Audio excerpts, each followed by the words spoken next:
नमस्कार, MP live news से मैं अटल शुक्ला। सीधी बात खास मुलाकात में आज हम आपको रूबरू कराते हैं भारतीय जनता पार्टी किसान मोर्चा के जिलाध्यक्ष सुरेश सिंह चौहान जी से। अगर सुरेश सिंह चौहान जी के सियासी सफ़र की बात करें तो लगातार 18 वर्षों से भारतीय जनता पार्टी जैसे प्रमुख दल में जुड़कर समाज की सेवा कर रहे हैं। भारतीय जनता पार्टी ने उनको कई महत्वपूर्ण दायित्व दिए। सैनिक प्रकोष्ठ के 2 बार जिलाध्यक्ष रहे और वर्तमान में किसान मोर्चा के जिलाध्यक्ष हैं। अगर उनकी व्यक्तिगत पृष्ठभूमि की बात करें तो भारतीय सेना में नौकरी की, वो सैनिक रहे और लगातार देश की सेवा करते रहे और रिटायरमेंट के बाद उन्होंने भारतीय जनता पार्टी ज्वाइन किया। तो सबसे पहले एमपी लाइव न्यूज़ में आपका स्वागत है। बहुत बहुत धन्यवाद अटल जी। आपके जहन में कब आया, क्योंकि आप मूलतः सैनिक थे और सैनिक से रिटायरमेंट होने के बाद, वहाँ से सेवाएं समाप्त करने के बाद आपने राजनीति को ज्वाइन किया, तो आपके जहन में कब आया कि मैंने देश की सेवा कर ली, अब समाज की सेवा करनी है? मैं एक्चुअली बहुत कम उम्र में भारतीय सेना में सीधी ज़िले से ही मैं भर्ती हुआ। भर्ती होने के उपरांत मैं महाराष्ट्र अहमदनगर में ट्रेनिंग के लिए गया। ट्रेनिंग करने के बाद मुझे हिंदुस्तान आर्मी में आर्मड कोर 80 आर्मड कोर में मुझे भर्ती किया गया, रेजिमेंट दिया गया। मैं बाखूबी जिस तरीके से चाहिए उस तरीके से अपनी ड्यूटी को पूरा किया और फिर मैं पीटी इंस्ट्रक्टर बना शिमला और पूना से। इसके बाद मुझे अवसर मिला कमांडो की ट्रेनिंग के लिए। मैं कमांडो की ट्रेनिंग किया और उसमें पास हुआ और फिर मैं कमांडो की नौकरी किया और जिस भी कैबिनेट मिनिस्टर या पीएम कोर्स पे रहा, मैं हर जगह मुझे शाबाशी मिली और मैं कभी भी हिंदुस्तान के आर्मी के ड्यूरिंग ऑफ टाइम में मैं जितने दिन सर्विस किया हूँ, कभी भी मैं पलिश नहीं हुआ हूँ, ना एक दिन मैं छुट्टी में लेट हुआ हूँ। और जिस जगह पे मैं रहता था उस जगह पे ज़िला और अपना गांव, अपना प्रदेश का नाम ऊपर करता रहा। और मैं जब पंजाब के गवर्नर कुंवर अर्जुन सिंह साहब थे, उस वक्त मैं रिटायर हुआ। पंजाब से ही मैं रिटायर हो गया। रिटायर होने के बाद मैं जब अपने गृह जिला और गृह ग्राम आया, उस वक्त मुझे यहाँ पर अपना व्यापार करने का अवसर प्राप्त हुआ कि नौकरी करेंगे तो ठीक है, नहीं तो अवसर था मध्य प्रदेश सरकार में फौजी रिटायर्ड के लिए मास्टरी की जगह थी, पुलिस में था और जंगल विभाग में था, तो मेरा वर्ग 3 में मास्टरी में भी हो गया था। और मुझे सिहावल ब्लॉक में बीछी जड़कुट के आसपास मुझे विद्यालय में नियुक्ति भी मिली थी और ऐसे मैं छत्तीसगढ़ में पुलिस में भी भर्ती हो गया था डिस्ट्रिक्ट में। उस समय पर कुंवर अर्जुन सिंह साहब ने मुख्यमंत्री जोगी जी थे, तब उन्होंने पत्र लिखा था और मेरा डायरेक्ट अपॉइंटमेंट हुआ। लेकिन मैं नौकरी के पक्ष में नहीं था, मैं व्यापार के पक्ष में था और पहले ही मेरी मानसिकता थी कि ऐसा कोई कदम उठाएंगे, ऐसा कोई कार्य करेंगे जिसमें समाज के गरीब तबके के लोगों को व्यापार मिले और मेरे द्वारा उनको जीवन यापन करने के लिए एक स्थान प्राप्त हो। ऐसा मेरा विचार था और उसी विचार के तहत मैं यहाँ व्यापार शुरू कर दिया। उस बीच में उमा भारती जी मध्य प्रदेश सरकार की मुख्यमंत्री थी। किस कारणवश वो मध्य प्रदेश की कमान मानवर श्रीमान शिवराज सिंह चौहान जी को मिली और उनके मुख्यमंत्री काल में पूरे प्रदेश से कई जातिगत भी या किसी रिटायरमेंट के जो समूह था, चाहे आंगनबाड़ी का समूह हो, चाहे जिसका भी समूह हो, समूह को उन्होंने पंचायत के रूप में मध्य प्रदेश भोपाल में बुलाना शुरू किया। इसी तारतम्य में मध्य प्रदेश के भूतपूर्व सैनिकों का भी आह्वान हुआ और जब हम सब भोपाल में गए तो माननीय शिवराज सिंह चौहान जी अपने उद्बोधन में कहा कि सेना से तो रिटायर हो गए हो, लेकिन समाज से आप रिटायर कभी नहीं हो सकते। और आप सबसे मेरा विनती है, आग्रह है कि जितने भी भूतपूर्व सैनिक हैं वो सबके सब भारतीय जनता पार्टी में काम करें, समय समय पर हितग्राहियों को लेके आएं। जो आपकी सेना में ड्यूटी थी वही ईमानदारी की ड्यूटी आप अपने समाज में, अपने मोहल्ले में, अपने ज़िले में, अपने गांव में करें। वो बात मेरे दिल को लग गई और मैं आने के बाद अपने ग्राम पंचायत में, गांव में छोटा छोटा जो भी हमसे बन पड़ता था मैं करने में सहभागिता करने लगा। और उस बीच में राजनीति के परोधा कहने वाले और युवाओं को जोड़ने की साहस और स्वयं में राजनीति की ललक 24 घंटा तत्पर रहने वाले आदरणीय वर्तमान में मध्य प्रदेश के राज्यसभा सांसद श्रीमान अजय प्रताप सिंह जी के यहाँ मेरा पहली बार उनसे मुलाकात हुई। परिचय होने के उपरांत ये पता चला कि वो भी एक आर्मी के परिवार से हैं। उनके पिताजी ऑलरेडी कैप्टन से रिटायर होके बची ज़िंदगी समाज को जोड़ने का काम किया। मैंने उस दिन निश्चय कर लिया कि ऐसे होनहार पिता के पुत्र हैं तो निश्चित रूप से इनके छाया के नीचे सारी बुराइयां हमारी ख़त्म होगी और अच्छाई के लिए, इस समाज के लिए मैं एक मिसाल साबित करूंगा और अपने आप को समर्पित करने का मैंने निश्चय कर लिया। जैसे आप वर्तमान में किसान मोर्चा के जिलाध्यक्ष हैं और पार्टी ने आपको एक बड़ा दायित्व दिया है और लगातार आपने उसका निर्वहन भी किया है और कर रहे हैं। ज़िले में किसानों की स्थिति मजबूत हो, किसान अधिक से अधिक पार्टी से कनेक्ट हों और पार्टी के प्रति उनकी सोच सकारात्मक हो, इसके लिए अभी तक आपने क्या पहल की?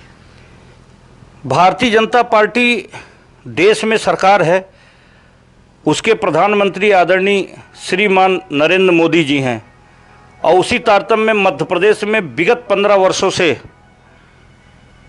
मध्य प्रदेश के मुख्यमंत्री आदरणीय शिवराज सिंह चौहान हैं।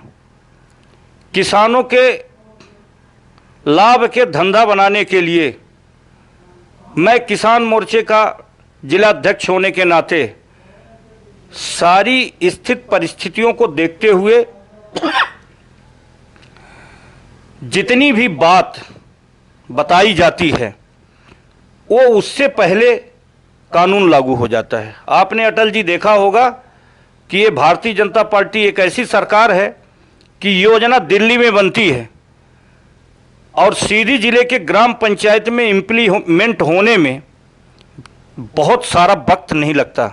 योजना बहुत सारी सरकारें आई और बनाती हैं, चली जाती हैं, लेकिन वो योजना सरकार चली भी जाती है और पता चलता है कि वो ग्राउंड पर नहीं आई है।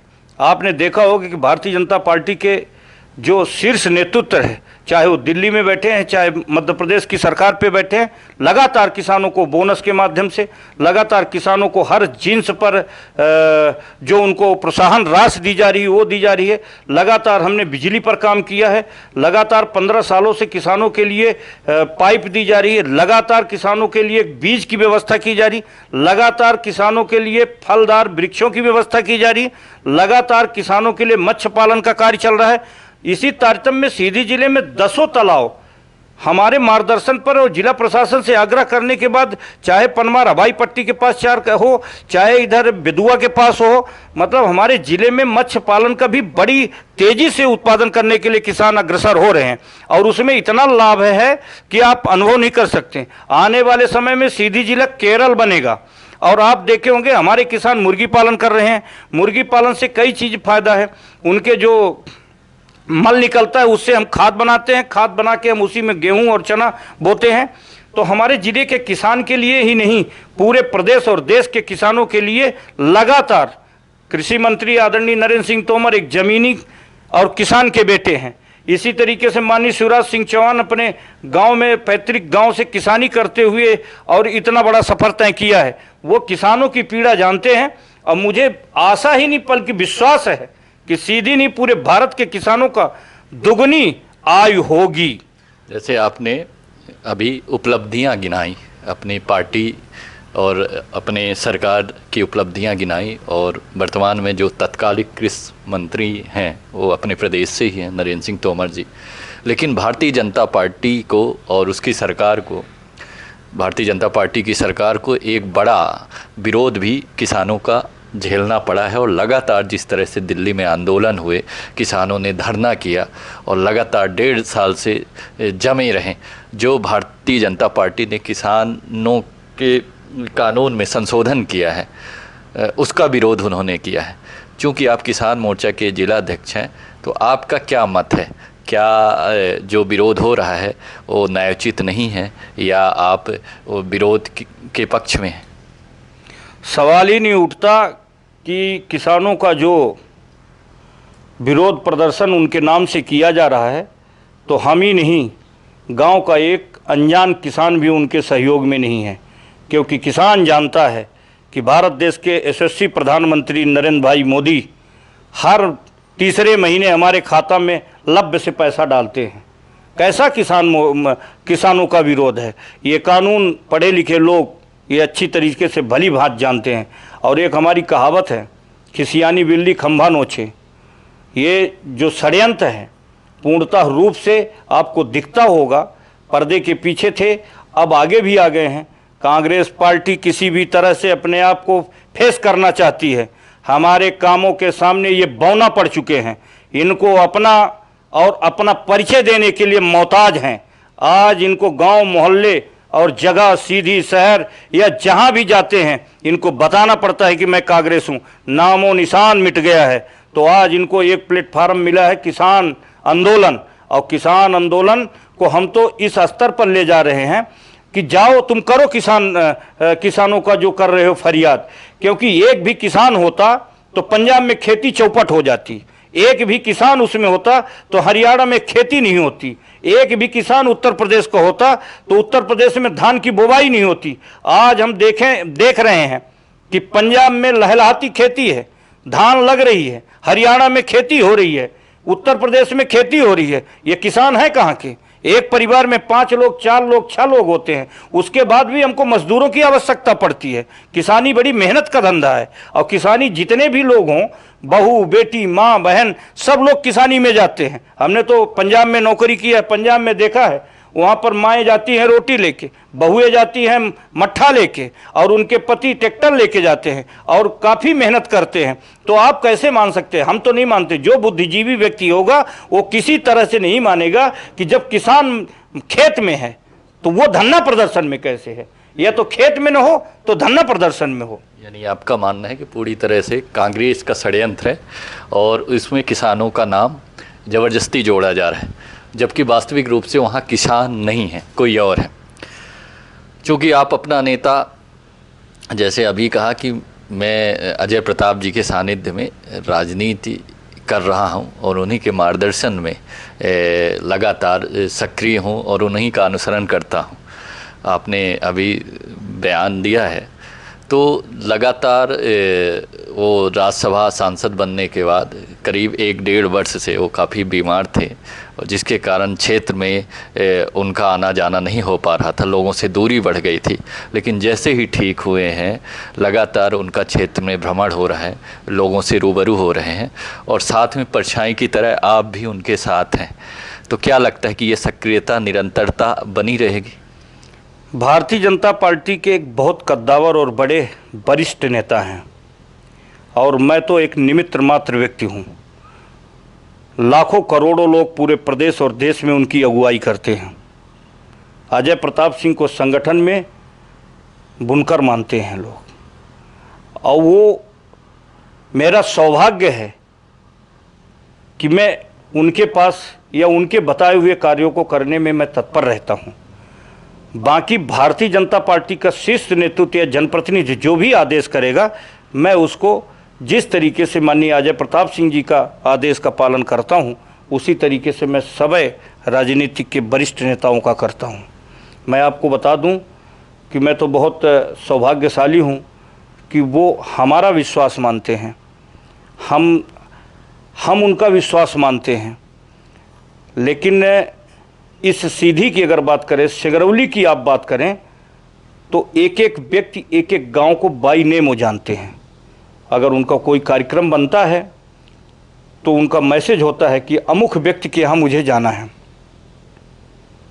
संदेश वाहक के रूप में मैं वहाँ उपस्थित हो, में माननीय या आपके बड़े भाई या यहाँ सारे रिश्ते हैं, वो बहुत सारे लोगों के, कई पंडितों के, उनके बड़े अच्छे पंडित होंगे, गुरु होंगे, बहुत सारे ठाकुर राजपूत उनके रिश्तेदार होंगे, बहुत सारे भाई परिवार होंगे।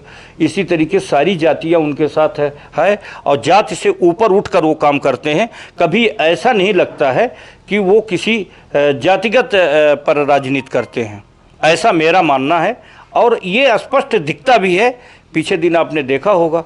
और हम सब इतने सौभाग्यशाली हैं कि वो विगत डेढ़ वर्षों से वो अपनी अस्वस्थ शरीर को लेकर जूझ रहे थे, लेकिन वो अपने लिए तो जो भी है तो सही है, लेकिन हम सब सीधी वासियों के लिए, प्रदेशवासियों के लिए, और यहाँ तक मैं कहने में हिचक नहीं करता हूँ कि भारतीय जनता पार्टी के लिए बड़ा सौभाग्य का दिन था कि वो पुनः अपने दौड़ा कार्यक्रम शुरू कर दिए, रूबरू हो गए और कार्य करना शुरू कर दिए। अगर अजय प्रताप जी की बात करूं तो वो एक अच्छे संगठक हैं और संगठन को मजबूत करने के लिए उन्होंने रात दिन एक कर दिया और प्रदेश में संगठन मजबूत हो और संगठन का विस्तार हो, उसके लिए उन्होंने पूरे मनोयोग से काम किया और उसी के प्रतिफल में पार्टी ने उन्हें राज्यसभा सांसद जैसे बड़े पद से नवाजा।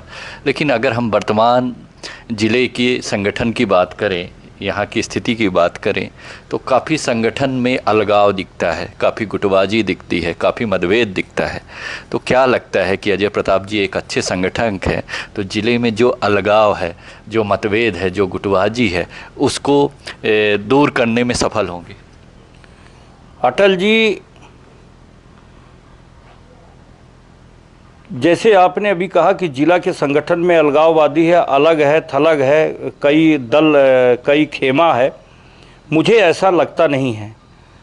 कि अभी आपने देखा है कि हमारे पालक मंत्री सीधी ज़िले में सुश्री कैबिनेट मिनिस्टर मीना सिंह जी आई थी और पूरा सीधी ज़िले का प्रशासनिक बैठक भी किया था और कार्यकर्ताओं के साथ भी रूबरू हुई हैं, तो एक भी आवाज़ किसी ने नहीं की और सारे जनप्रतिनिधि, सांसद, विधायक, संगठन सब एक ही मंच पर बैठे हुए थे। ये लोगों को दिखता है कि ऐसा हो सकता है। रहा सवाल एकत्रित करने का, जब बिखराव नहीं है तो एकत्रित करने का कोई सवाल ही नहीं उठता। और घर में जब कोई बिखराव होता है तो जो सबसे श्रेष्ठ होता है, जो बड़ा होता है, जिसको दायित्व मिलता है कि अमुक व्यक्ति को कि आप ये कार्य करेंगे, तो निश्चित रूप से उस कार्य को बड़े कुशलता और बड़े सरलता पूर्वक करेंगे। सीधी जिले के लिए एक बड़े गौरव की बात है कि सीधी जिले में दो सांसद हैं। अगर हम रीति पाठक जी जो निर्वाचित सांसद हैं और राज्यसभा में उच्च सदन में हमारे अजय प्रताप जी सांसद हैं, ये बड़े गौरव की बात है। लेकिन ज़िले का विकास भी उसी गति से होना चाहिए, क्योंकि दो सांसदों के मद अपने ज़िले को मिल रहे हैं।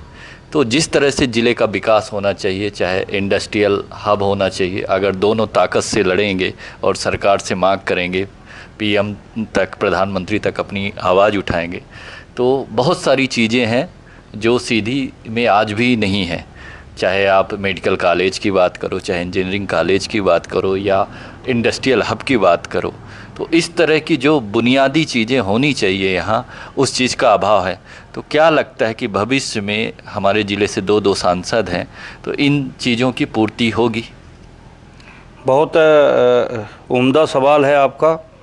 और मैं एक चीज़ आपको बता देना चाहता हूँ कि हमारे सीधी ज़िले और सिगरैली ज़िले की जो सांसद हैं माननीय श्रीमती रीति पाठक जी, मुझे नहीं लगता कि वो एक दिन 1 घंटे घर में बैठती होंगी।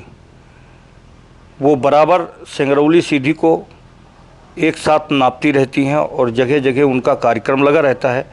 सोशल मीडिया हो चाहे हम लोग कार्यकर्ता हैं तो हमको तो दिखता है।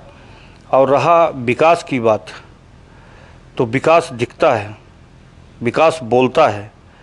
हमारी भारतीय जनता पार्टी का प्रयास है कि सिंगरौली में मेडिकल कॉलेज, इंजीनियरिंग कॉलेज, आपको पता होगा कि ललितपुर सिंगरौली रेल का जो पटरी बिछने का कार्य शुरू हो गया, ये हमारे सांसदों की ही देन है, हमारे विधायकों की ही देन है। हमारे माननीय विधायक लोग मध्य प्रदेश के पटल पर उठाते रहे कि हम इस सुविधा से विमुख हैं, और इसी तरीके से ये राज्यसभा में माननीय अजय प्रताप सिंह अपनी बात रखते रहे, बुलंदी से उठाते रहे। इसी तरीके से लोकसभा में माननीय रीति पाठक जी बराबर लड़ती रहीं, बराबर मिलती रहीं। उसका नतीजा आपके सामने है। रहा सीधी जिले में मेडिकल कॉलेज, इंजीनियरिंग कॉलेज पहले से ही पनमार में स्थापित हो चुका है, उसकी बिल्डिंग कंप्लीट हो चुकी है, और यहाँ ITI का भवन बन चुका है, ITI चालू हो चुकी है। अब एक हमारे पास मेडिकल कॉलेज की प्रॉब्लम है। आने वाले समय में धैर्य रखें और सीधी जिले में ये सब जनप्रतिनिधि मिलके और हमारे लिए एक सुनहरा अवसर आएगा, और निश्चित रूप से मेडिकल कॉलेज हमको प्राप्त होगा। और आपको एक बात बता दूं कि हमारे ज़िले का ही नहीं, प्रदेश का ये सौभाग्य है कि हम प्रदेश के भी राज्यसभा सांसद हैं, और उच्च सदन में हमारे ज़िले से हमारे गौरव बैठते हैं, जहां पर इस देश में कानून बनाए जाते हैं और आम जनजीवन के लिए लागू किए जाते हैं। तो रात दिन हर सदन में एक भी, जितने दिन सदन चलता होगा, तो कभी भी ऐसा नहीं हुआ है कि जो राज्यसभा सांसद उससे विमुख रहे हों या न गए हों। विषम परिस्थिति में वो अगर सीधी में भी हैं, तब भी वो अगर सदन चालू हुआ है तो रातों रात जाके और सुबह सदन में उपस्थित हुए। इसी तरीके से हमारी माननीय सांसद महोदय कि वो, हमको नहीं लगता है कि जब सदन चलता होगा तो एक दिन भी उनका रिक्त स्थान रहा होगा। तो मैं ये मानता हूँ कि आपको जो उम्मीद है वो निश्चित रूप से पूरी होगी। मेरा अंतिम और व्यक्तिगत प्रश्न है कि चूंकि आप राजनीति में हैं और लगातार कई वर्षों से अपने आप को राजनीति में समाहित किया है, और जो आपको दायित्व मिले हैं, चाहे संगठन के रूप में हो चाहे किसी भी रूप में, उसका लगातार आपने निर्वहन किया है। हर व्यक्ति जो राजनीति में आता है उसकी राजनीतिक महत्वाकांक्षा होती है। चूँकि अभी आप लगातार संगठनात्मक दायित्वों का निर्वहन किए हैं, क्या आने वाले समय में आप इलेक्ट्रल पॉलिटिक्स में आएंगे, चुनाव लड़ेंगे? सांसद विधायक हर व्यक्ति बनना चाहता है, तो आपकी भी क्या मंशा है? देखिए, किसान खेती बोता है तो उसमें उन्नति चाहता है, व्यापार व्यापारी करता है तो निश्चित रूप से उसकी बरकत चाहता है, समाज के सेवा के लिए जो दौड़ता है वो अग्रिम पंथी में जाना चाहता है, उसकी ऐसी मंशा होती है। और मैं पहले भी, मेरी धर्मपत्नी श्रीमती रानू सिंह जी ग्राम पंचायत क्षेत्र करगिल की सरपंच रह चुकी। एक बार थी, एक पंचवर्षीय, फिर दोबारा मैंने अपने व्यक्ति को सरपंच वहाँ पर जीता है। और फिर मैं अभी जनपद चुनाव भी लड़ा था अपने अमरवा जनपद से। मैं तो, और एक बात मैं निश्चित रूप से आज कह सकता हूँ, जहाँ तक मेरी आवाज़ जाएगी सब सुनेंगे, कि मैं एक भारतीय जनता पार्टी का कार्यकर्ता हूँ। भारतीय जनता पार्टी एक कार्यकर्ता आधारित पार्टी है। यहाँ पर नियम है, सिस्टम है, शिष्टाचार है। हर व्यक्ति न सांसद बन सकता, न हर व्यक्ति विधायक बन सकता। हमको निरंतर कार्य करना है, जो भी कार्य मिलेगा तो मैं कार्य करूँगा। कोई ये अपेक्षा मान के नहीं करूँगा कि काश मुझे सांसद और विधायक का टिकट मिल जाए, मैं चुनाव लड़ूं और मैं विधायक बन जाऊं। वक्त आएगा, समय आएगा, शीर्ष नेतृत्व और संगठन का जब इच्छा होगी तो निश्चित रूप से पीछे नहीं हटूंगा। अभी हमारी बात भारतीय जनता पार्टी के किसान मोर्चा के जिलाध्यक्ष सुरेश सिंह जी से हुई, जिनसे लगातार कई मुद्दों पर हमने प्रश्न किया और उन्होंने उन प्रश्नों का बखूबी जवाब भी दिया। चूँकि वो मूलतः सैनिक थे और देश सेवा उनके रग रग में है, उनके खून में है, और आधा समय उन्होंने देश की सेवा में लगा दिया।